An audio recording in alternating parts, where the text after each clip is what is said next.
Olha, meus irmãos, nesse momento eu quero compartilhar com você uma dose de fé da palavra de Deus. Nós estamos na série Evangelhos e hoje vamos pegar aqui no capítulo 9 de Mateus. Para você que ainda não assistiu a série toda desde o início, eu convido você a aprofundar mesmo nessa série, para você conhecer um pouco mais sobre Jesus. Quando você conhece sobre Jesus, você entende como Deus é, o que Deus pensa sobre você, pois Jesus é exatamente a expressão de Deus. Jesus é a expressão exata do ser de Deus. Então, quando você conhece a história de Jesus, você vê o que Jesus fez, o que Jesus falou, como Jesus ele sentia. Os 4 evangelhos, os 4 autores fizeram uma biografia, eles relataram a vida de Jesus, momentos particulares, momentos públicos, momentos de milagres, momentos de dor, momentos de alegria, momentos de uma pessoa comum, como comer, como dormir. Eles relataram a vida de Jesus e é bom quando a gente entende a vida de Jesus, porque só assim a gente consegue compreender o coração do nosso Criador. E a palavra de Deus, quando ela é revelada a nós pelo Espírito Santo, quando você estuda a palavra, o Espírito Santo te revela a palavra, ela transforma você, ela limpa você. O próprio Jesus disse lá em João 7,38, quem crer em mim, como diz as Escrituras, do seu interior fluirá um rio de águas vivas. Antes ele tinha levantado-se no último dia da festa e falado em alta voz, quem tem sede, vem a mim e beba. Então a palavra de Deus, ela é uma água que transforma, que purifica, que limpa as nossas vidas. Não só de pão viverá o homem, mas de toda palavra que sai da boca de Deus viverá o homem. Então nós podemos viver sim da palavra de Deus sempre, porque Ele provê quando cremos que Ele é um Deus de provisão, Ele provê na nossa vida quando vemos que Ele é um Deus que cura, Ele provê a cura na nossa vida, quando vemos que Deus, na Bíblia, Ele é um Deus que dá livramento, a gente acredita que Deus vai nos livrar. Então sim, a gente pode viver de toda a palavra de Deus, mas a gente não consegue viver só de coisas da terra, a gente não consegue viver só de coisas humanas. Não, nós não podemos, não somos capazes de viver só das coisas humanas. Mas sim, da palavra de Deus nós podemos viver sempre, 100%, porque a palavra de Deus, ela nos dá a expectativa, ela nos dá ânimo, ela nos encoraja, ela nos impulsiona, ela nos consola, ela nos dá esperança. Eu estava ouvindo aqui o testemunho da irmã Márcia no programa do pastor Renato, ela testemunhando, né, como Deus tem consolado, como Deus tem sido forte na vida dela diante de perdas. E eu até orei agradecendo a Deus pela vida dela, porque quando nós vemos a palavra de Deus, quando vemos Jesus tão forte no coração de uma pessoa que passa por uma das dores mais difíceis da vida, que é a morte, a gente não foi feito para morrer. Nós não sabemos lidar com a morte, nós não temos estrutura para lidar com isso, porque Deus nos fez para a vida. E que bom que Jesus veio para nos dar vida eterna. Que bom que Jesus veio para nos libertar do poder da morte. Que bom que Jesus se manifestou, que Jesus olhou para nós, que Ele veio em carne e osso, que Ele passou pela morte para tirar de nós a dor da morte.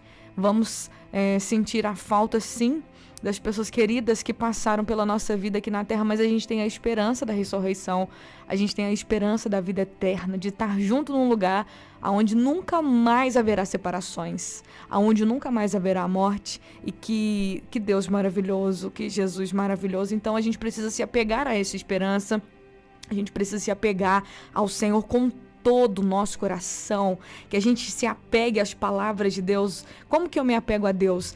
Me apegando à palavra dele, porque quando eu me apego à palavra dele, quando eu me apego às promessas dele, quando eu estudo a palavra dele, quando eu presto atenção nos ensinamentos da palavra dele, e eu pego essa palavra e me apego a ela, pego ela e coloco em prática na minha vida, gente, é outro nível. A gente anda no sobrenatural, é outro nível, porque o mundo pode cair ao nosso redor, mas nós estamos seguros nas mãos de Deus. Podem jogar a gente na fornalha de fogo ardente, mas a gente não vai vai ficar com medo, porque o fogo não vai poder tocar. A gente pode andar nas muitas águas, nas tempestades, a gente não vai temer, porque a gente sabe que Ele tá com a gente, que Ele tá no controle. Então, para você que tá me ouvindo, você que tá aí ligadinho comigo, você que vai ver esse vídeo depois, eu digo para você, se apegue ao Senhor, confie na palavra do Senhor, conheça mais do Senhor, seja apegado, sabe, grude em Jesus com todo o seu coração. Grude nele com toda a sua força, com todo o seu ser, porque Ele jamais vai te decepcionar, jamais vai te abandonar, jamais vai te desamparar. Nunca, é impossível que Deus minta, é impossível que Deus deixe de velar pela palavra dele. Ele disse que nunca vou te abandonar, porque nunca vou te abandonar mesmo. Jamais, jamais, nunca. Apegue o seu coração ao Senhor. A palavra de Deus diz aqui, no versículo 14 do capítulo 9, os discípulos de João Batista foram a Jesus e lhe perguntaram: por que os seus discípulos não têm o hábito de jejuar como nós e os fariseus? Jesus respondeu: por acaso os convidados de um casamento ficam de luto enquanto festejam com o noivo? Um dia, porém, o noivo lhes será tirado, então eles vão jejuar. Além disso, ninguém remendaria uma roupa velha usando pano novo. O pano rasgaria a roupa, deixando um buraco ainda maior. E ninguém colocaria vinho novo em velhos recipientes de couro. O couro se arrebentaria, deixando vazar o vinho, e os recipientes velhos se estragariam. Vinho novo é guardado em recipientes novos, para que ambos se conservem. Quando Jesus é questionado por que os discípulos dele não jejuavam, o jejum era algo comum entre os fariseus, entre os discípulos dos fariseus, entre os discípulos de João, entre aqueles que eram devotos e buscavam a Deus. O jejum era um sinal de humilhação, era um sinal de aproximação de Deus, era um sinal de arrependimento. Aqui no livro do profeta Joel, no capítulo 2, versículo 12, diz: por isso diz o Senhor, voltem para mim de todo o coração, venham a mim com jejum, choro e lamento. Não rasguem as roupas em sinal de tristeza, rasguem o coração. Voltem-se para o Senhor seu Deus, pois Ele é misericordioso e compassivo, lento para se irar e cheio de amor, está pronto a voltar atrás e não castigar. O jejum era um ato de entrega, era um ato de renúncia, era um ato de arrependimento, era um ato de voltar-se para Deus. Como eu posso me voltar para Deus? Meu coração está frio, eu estou longe de Deus, eu andei por caminhos distantes da presença do Senhor, eu não sinto a presença de Deus mais, eu não consigo sentir a glória de Deus na minha vida, eu vou para o culto e eu estou fria, eu não consigo me aproximar de Deus, eu não consigo sentir a presença de Deus como eu já senti na minha vida. Como que eu faço para poder para me voltar novamente para Deus? Como faço para me aproximar novamente de Deus, para sentir a presença de Deus? Eu vou dizer para você, você precisa jejuar. O jejum aproxima você de Deus. O jejum ele é uma das ferramentas que a gente usa para poder se aproximar de Deus. Mas o que é o jejum? O jejum é um período de tempo que você fica sem comer.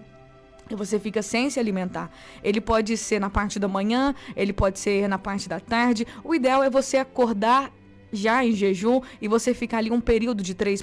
Você que nunca jejuou, comece com 2, 3 horas, depois você aumenta para 4 horas sem jejum. Você acorda pela manhã, fala: Senhor, estou jejuando a Ti nesse dia, eu quero voltar meu coração para Ti, eu vou ficar até tal hora, até 10 horas da manhã sem comer nada, sem beber nada. Às vezes uma água, não tem problema você beber, talvez você precisa tomar algum medicamento, mas faça aquele jejum sem comer, sem tomar o café da manhã. Você tira o café da manhã, fica até as 10 horas em consagração a Deus, você lê a Bíblia, você fica pensando em Deus, você fica aquele momento ali consagrando e abstendo o seu corpo de comer, para que você possa voltar-se para Deus. O jejum nos quebranta. O jejum é um sinal de humilhação, é um sinal onde nós voltamos o nosso coração para Deus.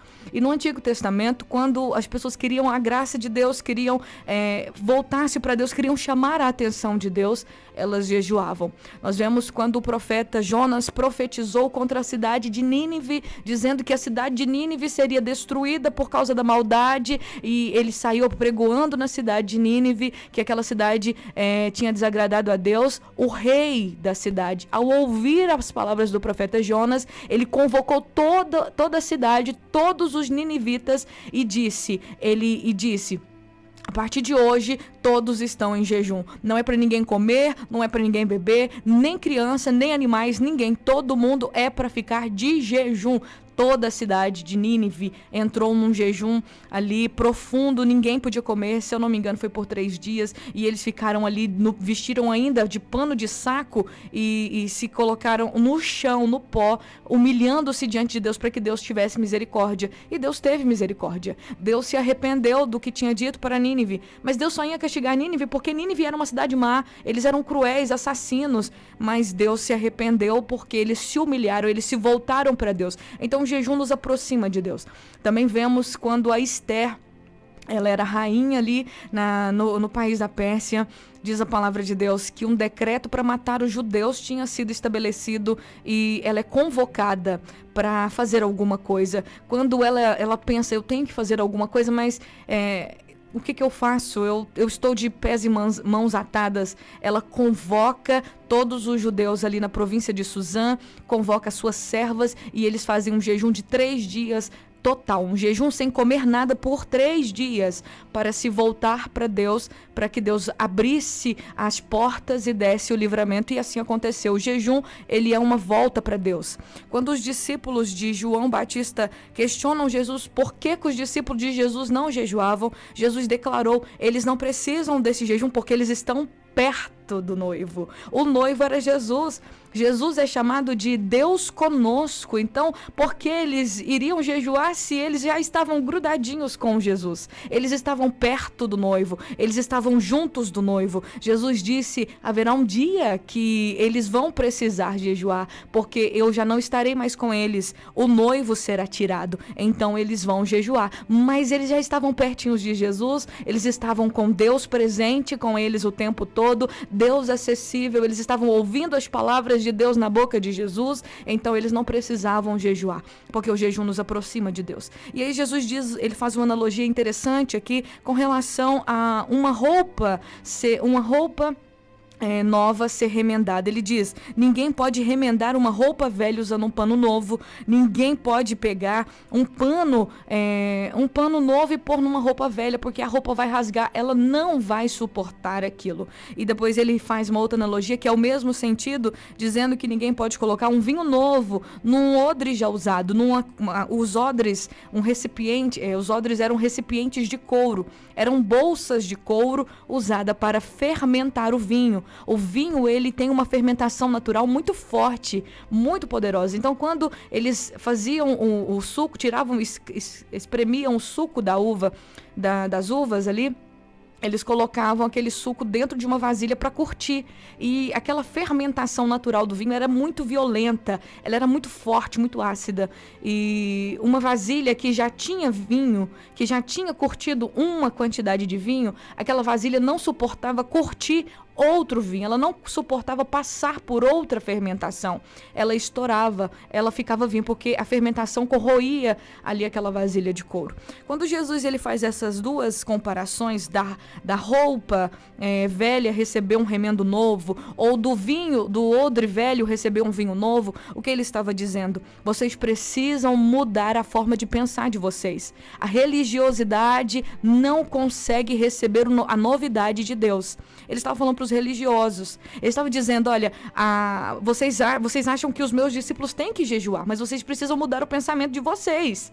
Vocês precisam entender que Deus está trazendo um novo tempo sobre vocês. Vocês precisam entender que o trabalho de Deus agora nas suas vidas é de dentro para fora. Vocês precisam mudar a forma velha de pensar. Vocês já receberam uma doutrina, vocês já receberam um entendimento de Deus, e esse entendimento de Deus precisa ser renovado. Vocês precisam se abrir para o novo. Vocês precisam se despir, se desfazer. Vocês precisam tirar de vocês aquele paradigma na sua vida de que é assim e é assim e é assado. Você precisa permitir que Deus renove a sua mente. Os fariseus, era impossível eles acreditarem em Jesus, porque eles já tinham a ideia fixa sobre como Deus era, como Deus agia, e eles olhavam para Jesus e falavam que Jesus era do diabo. Eles olhavam para Jesus e não reconheciam Jesus como o filho de Deus, porque eles olhavam para Jesus e viam Jesus com aquele olhar, eu tenho conhecimento, eu conheço as escrituras, eu sei, é assim que tem que fazer e pronto, acabou. Eles não aceitavam o novo. Eles não aceitavam aquilo que Jesus estava dizendo para eles. Só que Jesus estava falando, para vocês receberem, para vocês entenderem o que eu estou falando para vocês entenderem a minha mensagem, para vocês entenderem a graça de Deus que está vindo sobre vocês. Vocês precisam se desfazer dessa velha forma de pensar. Vocês precisam renovar a mente de vocês. Vocês precisam abrir mão desse jeito que você pensava que Deus é, desse jeito que você pensava como servir a Deus. Você precisa entender como Deus age. Deus não age hoje de forma humana, Deus age de forma espiritual. Você precisa entender. Então é isso que Jesus estava dizendo para aqueles discípulos. Vocês precisam se despir, arrancar a roupa do velho, ou mudar a forma velha de pensar para aceitar os novos pensamentos de Deus. Vocês precisam receber as novas ideias de Deus. Poliana, Deus ele muda? Deus não muda, mas ele renova. Ele pega a palavra, Jesus disse, eu não vim desfazer a lei, eu vim cumpri-la. Eu vim mostrar para vocês a maneira certa, porque até então vocês estavam vivendo da maneira errada. Então que a gente possa entender, meu querido irmão, minha querida irmã, que a gente precisa se esvaziar de nós mesmos, nos aproximar de Deus através do jejum. O Senhor está de braços abertos, que nós possamos nos aproximar dele. Eu convido você nesse momento a orar comigo. Senhor, obrigado pela tua palavra. Jesus, obrigado. O Senhor é maravilhoso. Que a gente possa se despir, tirar, Senhor, os pensamentos velhos, antigos, pensamentos religiosos. O Senhor não é uma religião. O Senhor é o caminho, a verdade e a vida. Que nós possamos ter um relacionamento com o Senhor pessoal. Que possamos nos relacionar com o Senhor sabendo que o Senhor é o nosso Pai e que o Teu Espírito revela as Escrituras no nosso coração. Que o Senhor abençoe cada vida. Que vidas possam se aproximar do Senhor através do jejum. Que nós possamos viver um novo tempo na Tua presença. Que possamos ser cheios da Tua glória. Que a nossa vida seja transformada pela Tua palavra. É o que eu te peço e te agradeço. Em nome de Jesus. Amém e amém.